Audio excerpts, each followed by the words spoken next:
മക്കളെല്ലാവരും ചോറ് കഴിച്ചോ? എല്ലാവരും സുഖമായിട്ടിരിക്കുന്ന. കാലാവസ്ഥയൊക്കെ വളരെ മോശം. എല്ലാവരും മഴയുണ്ടോ? വല്ലാത്ത മട്ട. നമുക്കും തന്നെ ഒരു മൂകത, എന്തോ ഒരു അസ്വസ്ഥത. എനിക്കും പനിയുടെ ഒരു അസ്വസ്ഥത ഈ കാലാവസ്ഥയാണെന്ന് അറിയില്ല കേട്ടോ. അപ്പം ഞാൻ സംസാരിച്ച് സമയം കളയുന്നില്ലാണ്ട് ഞാൻ ചോറ് കഴിക്കാൻ പോകട്ടെ മക്കളുടെ. അപ്പോൾ അവിയലില്ലാതെ പറ്റത്തില്ലല്ലോ നമുക്ക്. അപ്പം ഞാൻ ഇന്നിച്ചിരി പച്ചക്കറി എല്ലാം കൂടെ ഇട്ട്, നമ്മളിതിനകത്ത് കിഴങ്ങൊന്നും ചേർക്കത്തില്ല കേട്ടോ. കിഴങ്ങിടാതെ പച്ചക്കറി മാത്രം ചേർത്ത് അവിയലുണ്ടാക്കിയിരിക്കുകയാണ്. അധികം തേങ്ങയൊന്നും ചേർക്കുക, പക്ഷെ നല്ല ടേസ്റ്റാണ് കേട്ടോ. ഇതിൻ്റെ വെള്ളം കുറച്ചുണ്ടായിരുന്നു. ഈ പച്ചക്കറിയും കുമ്പളങ്ങ, വെള്ളരിക്ക, മത്തങ്ങയൊക്കെ ഇട്ടിട്ടുണ്ടായിരുന്നു. അപ്പോൾ അതിന് കുമ്പളങ്ങയും അതുപോലെ തന്നെ വെള്ളരിക്കൊക്കെ വെള്ളമില്ല. അപ്പോൾ അതിനകത്ത് കുറച്ച് വെള്ളമായിപ്പോയി.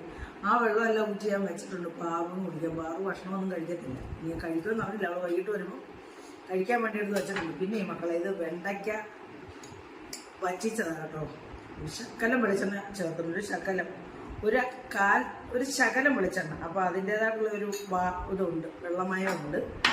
പിന്നെ നല്ല മത്തി മുളക് കറിയാണ് കേട്ടോ. മുളക് മാത്രം ഇട്ട് നമ്മൾ കറി വെച്ചിരിക്കുക. നല്ല ടേസ്റ്റാണ്. അപ്പോൾ ഇത് മതി. ഇപ്പോൾ നമ്മൾ ഈ മീനൊക്കെ മുക്കത്തേ ഉള്ളൂ, അല്ല ചോറിനകത്ത് ഒഴിച്ച് കഴിക്കുന്ന പരിപാടിയേ ഇല്ല. എനിക്ക് പറ്റത്തില്ല അങ്ങനെ കഴിക്കും. അപ്പോൾ ഞാൻ ഈ അവിയലും ഈ വെണ്ടയ്ക്കയും കൂടെ കൂട്ടി കഴിക്കാൻ നല്ല ടേസ്റ്റാണ് കേട്ടോ. അപ്പോൾ ഞാൻ കഴിക്കട്ടെ. എല്ലാവരും കഴിച്ചല്ലോ അല്ലേ?